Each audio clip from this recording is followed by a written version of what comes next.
우리네 반찬에 양념으로 없어서는 안 되는 게 마늘입니다. 특히 우리가 많이 먹는 김치에 마늘이 안 들어간다는 건 있을 수 없는 일이지요. 마늘이 좋다는 건 전 세계가 인정할 정도로 우리 몸에 좋은 작용을 하는 효능이 많습니다. 그러나 아무리 좋다는 식품도 잘못 섭취하면 독이 되어 건강을 해칩니다. 가난하고 배고팠던 시절에는 배를 채우기 위해 질 떨어지는 식품도 다 먹을 수밖에 없었지만 요즘 시대는 뭐든 건강을 생각하며 몸에 좋은 걸 찾아서 먹게 되는데요. 그런데 그렇게 좋다는 마늘도 잘못 섭취하면 몸속에 치명적인 독을 만들고 건강을 망치게 된다는 걸 아셔야 합니다. 특히 김장김치를 만들 때 많이 들어가는 마늘 더 조심해야 됩니다. 마늘에 있는 독이 김장김치까지 다 퍼지면서 무서운 독이 됩니다. 그 이야기 지금 시작합니다. 안녕하십니까. 주어서 전성시대입니다. 우리 민족은 마늘을 참 많이 먹고 있습니다. 마늘을 먹는 건 그런 것 같습니다. 요즘이니까 마늘에 이런 성분이 들어있고 어디에 좋고 이런 얘기하며 건강을 위해 일부러 찾아 먹지만 옛날에는 마늘이 어디에 좋다더라 하며 먹지는 않았죠.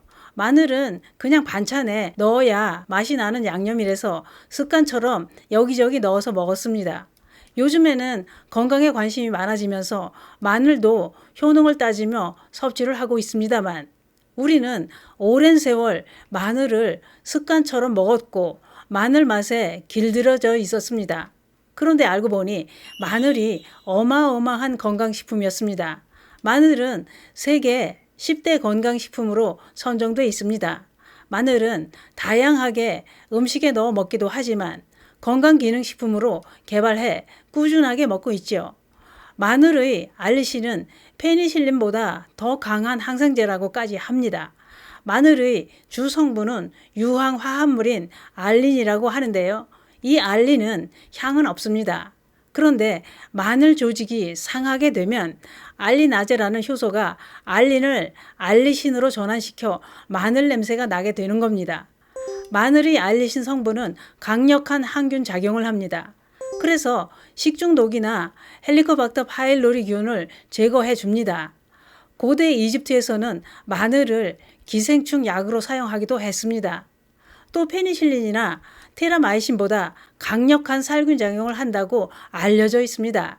그렇기 때문에 알리신에 노출된 곰팡이들은 다 죽을 정도로 알리신은 해충과 곰팡이, 박테리아에 강력한 살균 작용을 합니다.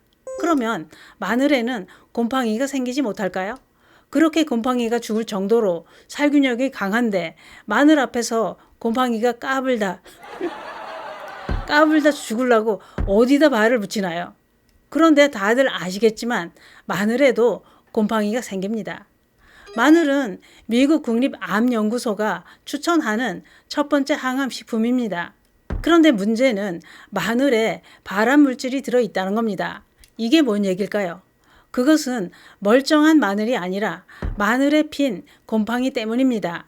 마늘을 잘못 먹으면 독이 되는 이유는 마늘은 썩거나 곰팡이가 피면 발암물질이 생긴다는 겁니다.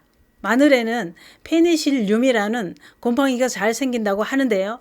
페니실륨 곰팡이로 항균제를 추출하기도 하지만 페니실린 외에도 다양한 독성이 포함되어 있기 때문에 곰팡이가 조금이라도 핀 마늘은 절대로 드시지 말고 무조건 다 버리셔야 됩니다. 이 곰팡이가 무서운 독소를 퍼뜨리게 되는데요. 대부분 마늘을 껍질이 있는 통마늘을 구매해 보관하거나 껍질 깐 마늘을 구매해 냉동실이 아닌 냉장고에 보관하고 먹다 보면 곰팡이가 많이 생기지요. 그럴 때 다들 어떻게 하시나요? 지금 마늘 사러 갈 시간은 없고 당장 음식에 마늘은 넣어야 되고 이런 상황이 되면 뒤적뒤적 고릅니다. 그 중에 상태가 좀 괜찮다 싶으면 당첨된 겁니다. 또 한쪽 끝만 상했다면 하는 게 있죠. 칼로 도려냅니다. 그리고 찧어서 음식에 넣죠. 그 음식은 가족들도 먹고 나도 먹고 다들 그렇게 알뜰하게 살아갑니다. 그러면 이렇게 썩거나 곰팡이가 핀 부분만 도려내고 김치를 담근다면 어떻게 될까요? 그 김치는 시간이 지날수록 김치 속에서 곰팡이균 포자가 퍼져나가고 김치는 곰팡이균 김치가 된다는 겁니다. 그래서 마늘에 곰팡이가 생겼다면 그 마늘뿐만 아니라 주변으로 곰팡이균 독이 잘 퍼진다고 합니다. 씻거나 잘라내도 퍼져나간 눈에 안 보이는 곰팡이균 독은 식중독, 설사, 그리고 암을 만드는 독소입니다.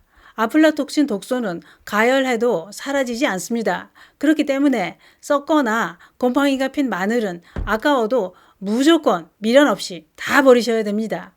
항균력이 뛰어난 마늘에 곰팡이가 생기고 부패가 진행되었다면 항균력을 상실한 썩은 마늘이 된 겁니다. 또 있습니다. 마늘 꼭지, 이것도 안 드시는 게 좋습니다. 귀찮아도 꼭 제거하고 드셔야 되는 이유가 있습니다. 마늘 꼭지에는 미량의 독성과 농약이 농축되어 있을 수 있기 때문에 하나하나 제거하고 드시는 게 좋습니다. 또 마늘은 저온에서도 곰팡이가 잘 생기는데 찧어서 냉동실에 두고 드시는 게 좋은 방법이죠. 또 다른 방법은 밀폐 용기에 설탕을 깔고 그 위에 키친타올을 또 깔고 물기를 제거한 마늘을 보관하면 설탕이 천연 제습제 역할을 해서 일주일은 드실 수 있습니다. 그런데 혹시 간편하게 갈아서 판매하는 마늘을 구매하신다면 믿을 수 있는 제품인지 잘 따져봐야 됩니다. 몇 년 전에도 썩거나 곰팡이가 핀 마늘을 도려내고 깨지거나 흠집이 난 파치 마늘을 갈아서 유통시킨 적이 있어서 떠들썩했었지요. 갈아 놓으면 구분이 안 되고 멀쩡해 보입니다. 될 수 있으면 갈아 놓은 마늘보다는 통마늘이 좋습니다. 마늘은 동의보감에 이렇게 나와 있습니다. 마늘은 성질이 뜨겁고 맛은 맵고 독이 있다. 몸의 찬 기운이나 바람 기운을 없애준다고 했는데요. 그러나 오래 복용하면 간이나 눈을 상하게 한다고도 나와 있습니다. 그래서 마늘은 몸에 열이 많거나 눈이 충혈되고 다혈질인 사람은 오히려 마늘이 독이 된다고 했습니다. 그게 그렇습니다. 마늘이 다양한 효능을 가지고 있고 건강에 큰 도움이 되는 식품인 건 맞지만 과하게 섭취하거나 드시면 안 되는 사람도 있습니다. 위장장애가 있는 사람은 되도록이면 생마늘은 안 드시는 게 좋습니다. 또 빈속에 생마늘을 섭취하면 위 점막을 자극해 속이 쓰리게 됩니다. 특히 심장질환이 있어서 약을 복용한다면 주의해야 될 식품입니다. 마늘에 혈액응고를 막는 성분이 들어있기 때문이지요. 그게 그렇습니다. 마늘이 안 들어가는 음식 거의 없습니다. 건강을 위해 일부러 마늘 가공식품을 찾아 먹기도 합니다만 그러나 마늘도 잘못 섭취하면 치명적인 독을 먹게 됩니다. 이렇게 독이 든 마늘 가족들한테 먹을 수 없습니다. 잘 살펴보시고 썩거나 곰팡이가 발견되면 당장 다 버리셔야 됩니다. 나와 내 가족의 건강을 위해서 말입니다. 감사합니다.